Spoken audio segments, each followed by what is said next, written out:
Greetings, I'm bringing you the next episode of the Unstoppable Leadership Series, and this one is going to be off the charts. Every time that I continue to go through this in my own personal development and training, it just gets better and better, and I can't wait to share what I've learned with you. The central lesson in this particular Unstoppable Leadership Series is learning to get and keep yourself and your team deeply engaged and intensely focused. It's something that is a constant work in progress. We have to work to continue to get better at it all of the time. In other words, let me correct myself here. Pause, cancel. We get to continue to get better all of the time. So let's keep getting better together. Here we go.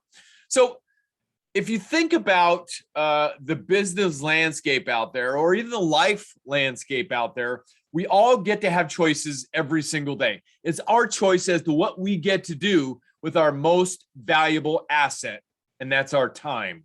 Our time is without question, our most valuable asset. So envision a lion. And if I had a picture of a lion, I'd hold it up right here, but envision a lion out there in the wilderness. The lion, the king of the landscape where they choose to hang out, has so much energy, so much ability to control everything around him. However, the lion reserves that energy for the most important things that he's going to exert it on. And at the end of the day, if a mouse comes crawling along the ground around a lion, the lion's not going to move to go after that mouse, because ultimately his biggest benefit, his biggest win will be exerting all of his energy on his biggest prey. And that mouse, it's not even a small snack for him. He's not going to exert 1 ounce of energy on something that small. He's going to wait for the big prey. So I want you to think about that as we go through today's Unstoppable Leadership lesson, and think about what it is. What is it going to be that's going to be the biggest benefit for your business and your life, and the focus that you use with your time, your number one most valuable asset. I recently learned, and it's been around for a while, but it really sunk into this thick thing right here, that there's no such thing as time management. It's the choices that we make as to what we do with our time. So let's grow. Here we go. So our number one most valuable attribute in this pursuit of getting to and keeping yourself and your team deeply engaged and intensely focused, the number one attribute in that effort is focused. You've got to remain focused all of the time on that prey that's going to bring the biggest results. So I want to share with you something that I learned in this particular lesson about the bigger, easier formula. And this is something that I put together for this particular training. It's the bigger, easier formula. Now, at the end of the day, you've all heard me talk about the Pareto principle, the 80-20 rule. We all understand that it's present all of the time, every day, in every way. So if you do the 20% of the thing that produces 80% of your results, that will naturally result in a 16 to 1% return on effort. If you do 20% of the thing that produces 80% of your results, that will naturally return a 16 to 1% return on effort. And let me share something else with you that I recently learned in my own personal training and development. And I want you to pause and write this one down if you don't have something to write with and write on right now, okay? Know this about everything that you choose to put your time into. What is the specific outcome I want to achieve from this thing? Let me repeat that. What is the specific outcome that I want to achieve from this thing? Okay, so that's directly contributory to your 20% of that thing, the thing that you want, the specific outcome. You got to get clear on that.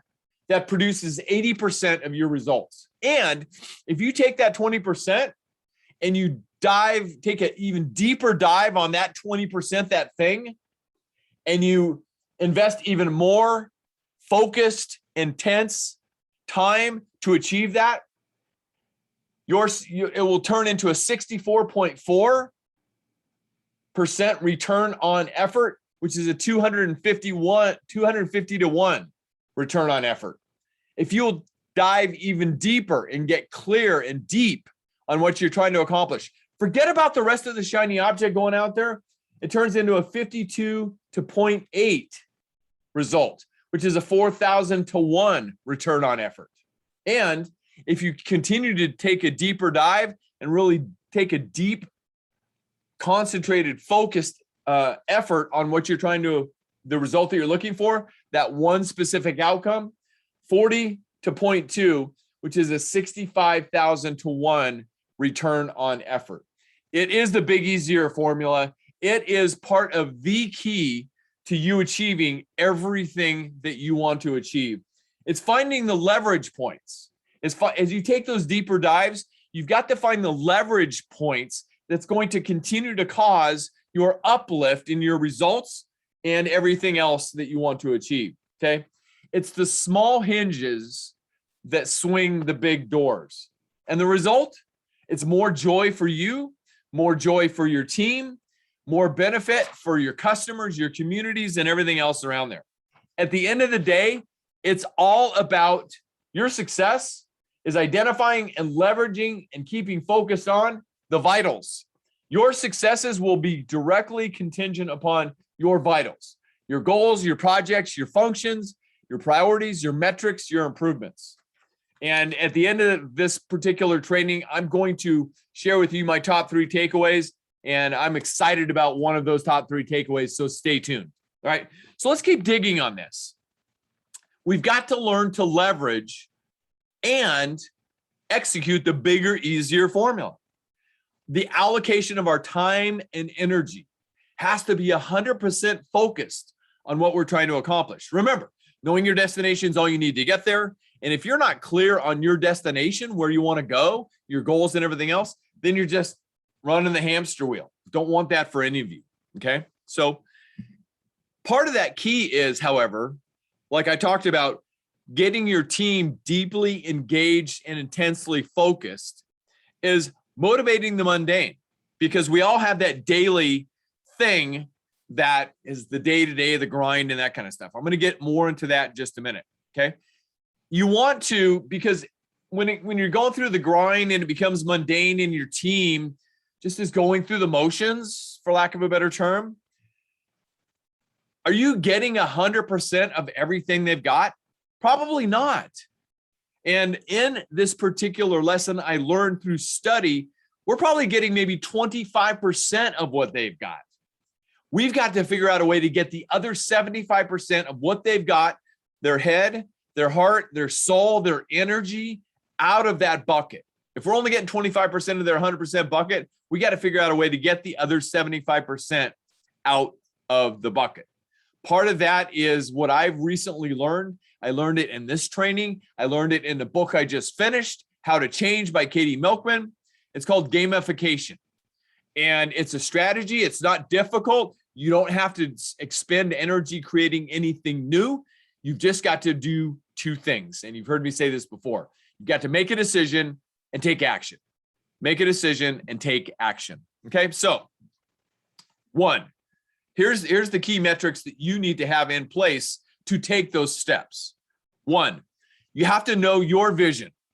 You have to know your mission, and you have to know your values, your vision, your mission, and your values. You need to change sometimes the way you think. I've recently learned this again, and I've got to get it into not only my mind, but my normal sharing with my teams all over the landscape, if you will. We are a mission with a company. We're not a company with a mission. Think about that deeply for a second. We're a mission. We're on a mission to help more independent agents all over North America and beyond. We're on a mission. We're a mission that just happens to have a company in attempting to do that. We're not a company on a mission. It's a completely different way of thinking, okay? So you got to know your vision, your mission, and your values. 2, like I said, you have to know your goal.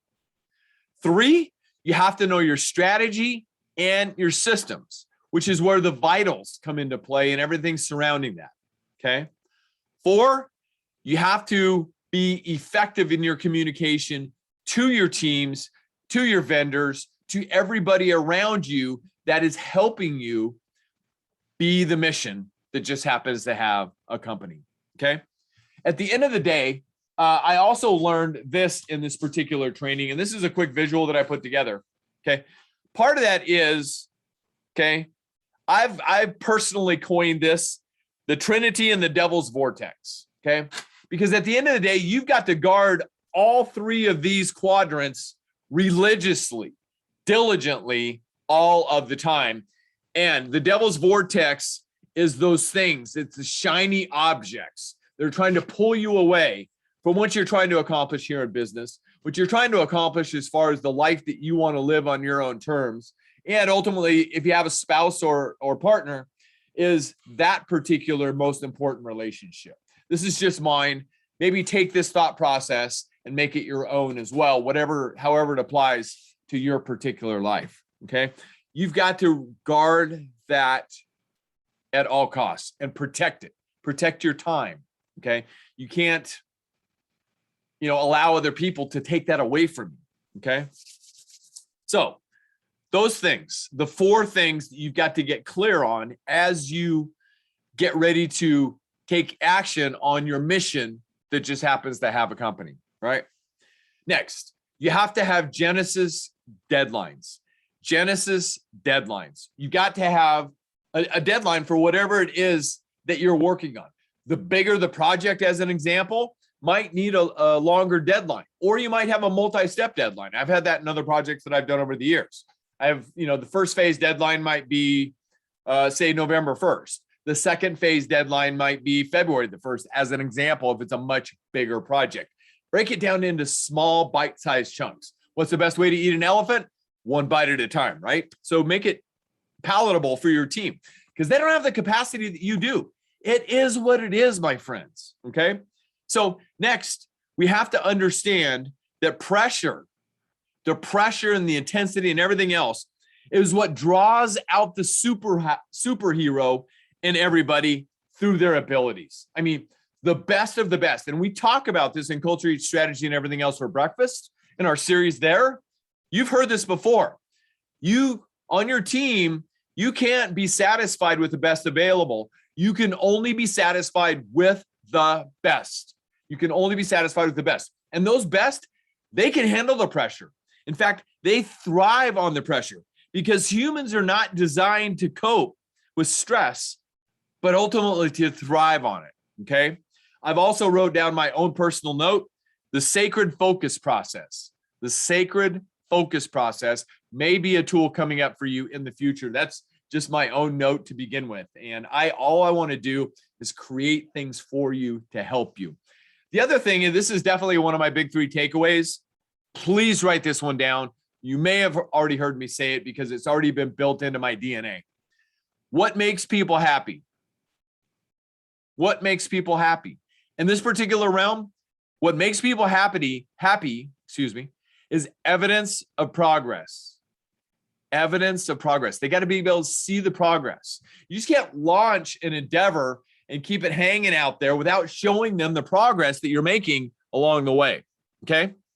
And if you have your vitals and your metrics, maybe on a dashboard that they can see continuously, or you're continuing to feed them the results or their evidence of their progress, the result on your return on that, on effort and investment of time, money, other resources, is 5 to 10 times. 5 to 10 times nudge up in results. You see, pressure draws out the superior human capability. Pressure draws out the superior human capability. So it's okay to do that. Keep the pressure on, keep pushing, because the best can handle it. That's back to recruiting and interviewing. That's another lesson for another day. The other thing, back to gamification for just a minute. Make it fun and productive. See, what it really does, it also fills another basic human need that we all have. It's a drug, actually. It's a drug that everybody takes and everybody likes to take. And it's not harmful. It doesn't even harm the body. It doesn't harm the mind. In fact, it helps the body and helps the mind and everything else around it. This drug is called dopamine. And that's the benefit result of fun and productive. So you want to fill the dopamine funnel consistently. And that's where the gamification and execution of your plan, and ultimately at the end of the day, like I said in the beginning, it keeps you and your team deeply engaged and intensely focused. Learned this years and years ago as we were on a mission, if you will. Now we're a mission with the company, right? But back then, we created a fun calendar and we would execute these fun things all of the time. It was fantastic, okay? So the other thing that I learned, you will likely need to create or force pressure upon yourself. So you, the leader, there's work to do. And that's the way it starts, because the only time success comes before work is in the dictionary. We've got to do the work, okay? We will likely need to create or force pressure on ourselves and ultimately our team to activate the stress response superpowers, which is in a large part the dopamine drug. Again, use gamification, eliminate the mundane wherever possible. See, the grind is tedious, and we've got to find a way to overcome that, right? So gamification, okay? Make the work novel, okay? Make the effort that you're putting forth fun, okay? See, the choices to grind when you don't feel like it are the big separators between the average and greatness. Let me say that again.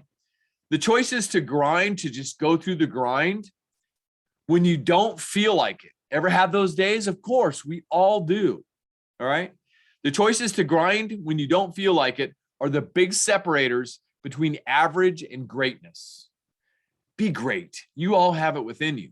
We as leaders just get to choose on how we get our team engaged and all of that with the dashboard, with the vital metrics on everything that we're looking to accomplish. Because when we don't do this, here's what happens. The drift comes into play. So drift is the number one reason people do not reach goals, because they're drifting. I'm going to share with you my current number one quote, which came across my sphere, if you will, in the last couple of weeks. A business person locally who I hang around with a lot. He said, and this is from Nick Saban, 7 national championships in college football. Whether you like Roll Tide Roll or not, 7 championships. The numbers don't lie.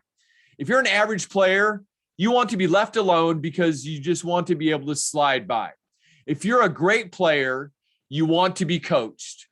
If you're a good player, you want to be coached. If you're a great player, you want the coach to tell you the truth every time. So there's average, good, and great.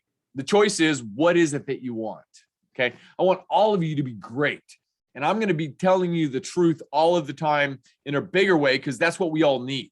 Don't be average. Don't coast. Don't drift. Stay on task. Stay focused. It is going to be your major return on effort and investment into the future. You see, the thing with the human nature as well, the drift tendency is a natural and normal human condition. We've all got it built within. So don't let it happen with you, okay? Stay focused. Follow one course until success every day. Stay focused, okay? At the end of the day, you have to master the mundane. Don't allow the drift to come into play. You've got to fuel the dopamine funnel all of the time. And part of what you can do there, nothing captivates the human attention and engagement like a game. Gamification, okay? It activates the human like and the competition and all of that that's involved. So my notes say competition, reward, incentives, real-time evidence of progress that is recognized, et cetera, et cetera, et cetera. I'm going to give you 6 specific items that you're going to want to use when you're installing and implementing something like this within your own organization. Okay. Number 1, again, define the goal. Okay. You're a mission with the company. Define the goal. What's your crusade? What are you looking to accomplish? Who's it going to benefit? Number 1, what's your goal? Number 2, you've got to have an objective. What is it? Know what your objective is as you move into this gamification dashboard that you're going to play out within your own organization. Number 3, track your progress. And it doesn't always have to be you. It can be somebody else who's helping you keep track of the progress that you're looking to make. Now, keep in mind the specific outcome as well through all of this, okay? All right, number 4, the reward. Number 4, the reward, okay? Make it something juicy, something meaningful for all. Don't make it small. I mean, know what your end result's going to be, not only your first year end result, possibly the lifetime value, and make it juicy enough, okay? And what's coming to mind in my world is working with a platinum coaching member a number of years ago. His big item, the gamification, was a trip to Vegas for the entire team. And I remember he found out that I was actually in Vegas for a business situation. And he called me and said, "You're in Vegas, aren't you?" I said, "Yeah." He goes, "I want you to go by the casino. Can you buy me $100 chips? I need you to buy me 7 of them." I said, "What for?" He goes, "I'm going to use it as part of the incentive process for my team. I'm going to hand them this $100 chip, but I'm going to tell them they can only use it if they hit the trigger." And the good news is they did. So be creative, think outside the box. All right. So that's number 4, the reward.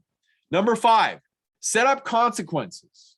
Set up consequences through your dashboard, through your vitals, and everything else that you're building, the metrics that you're building into the situation. Because here's the bottom line with people. People will do more to avoid pain than they will to gain pleasure. People will do more to avoid pain than they will to gain pleasure. Okay. And number 6, engage competition. Engage competition. Let me do a quick recap for you. Number 1, define the goal. What's your mission with the company? What's your crusade that you're on? Number 2, an objective. Have an objective. What's your specific outcome that you desire? What is it? Number 3, track progress. Number 4, the reward. What is the reward? And is it going to be a phased reward or a big reward at the end? It's yours. You can make it whatever you want. Okay. Number 5, set up consequences because people will do more to avoid pain than they will to gain pleasure. And number 6, engage competition. You see, once you gain leverage over human drive, there is nothing that you can't get yourself or others to do. So once you gain leverage over the human drive, there's nothing you can't get others or yourself to do. Because at the end of the day, there is no greater pain than unrealized potential. You heard me talk about earlier in this training, the 100% bucket, and then going through the mundane, going through the grind, going through the day-to-day, et cetera, et cetera. You're probably only getting 25% of people's bucket. What do we need to do to get the other 75% out of their bucket? I hope this has helped you. I'm going to share with you my 3 big takeaways from this training. This is a different training, but it's extremely impactful when you take action on it, okay? The top 3 ideas that stood out to me in this module were: 1, what makes people happy? Evidence of progress. That was number 1. Number 2, the gamification. Find a way to make it a game. Find a way to make it fun. Find a way to help people fuel the dopamine funnel. It's the legal good drug, right?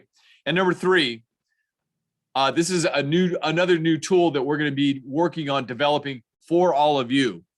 A new creation that will be a revised vitals, okay, dashboard that will help you launch this particular endeavor. I'm going to use everything that I've created over the years in the fun times, et cetera, et cetera.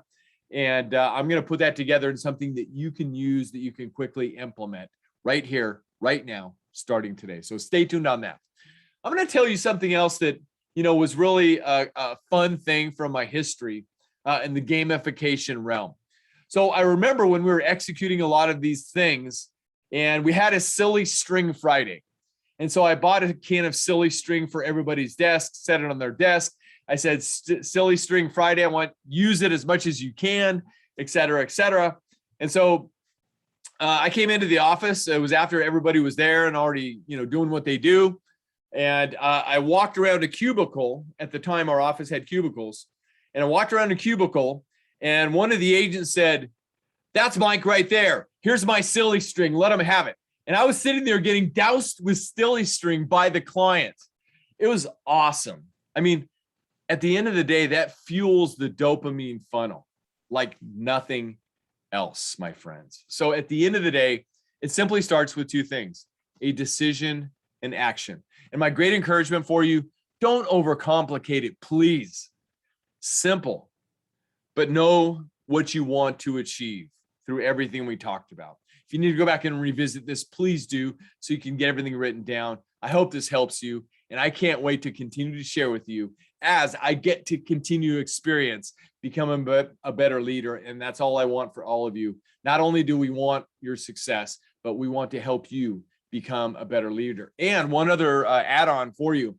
I was collaborating with a business industry leader who's not specifically in our industry, the insurance industry, but works with our industry quite a bit, who told me recently, and this is I'm so happy that we're doing this Unstoppable Leadership Series this year for all of you. That person told me that they have identified that our industry lacks solid leadership and leadership training. Now, of course, that doesn't include all of you, but there's many out there in our industry who are lacking leadership skills and training. So I'm glad that we had this time together so far this year. Continue to share this with your leaders on your team if you feel it makes sense. And I hope this helps you, because all we do want is your success. And we hope that these series in the Unstoppable Leadership Series, these episodes in the Unstoppable Leadership Series this year have helped you. If you need to go back and review them, please do. Until then, a decision and action are the only things that you need to do to make a difference, be unstoppable, and don't please ever leave any regrets. I look forward to connecting with you on the next episode. So until then, decision, action. See you soon.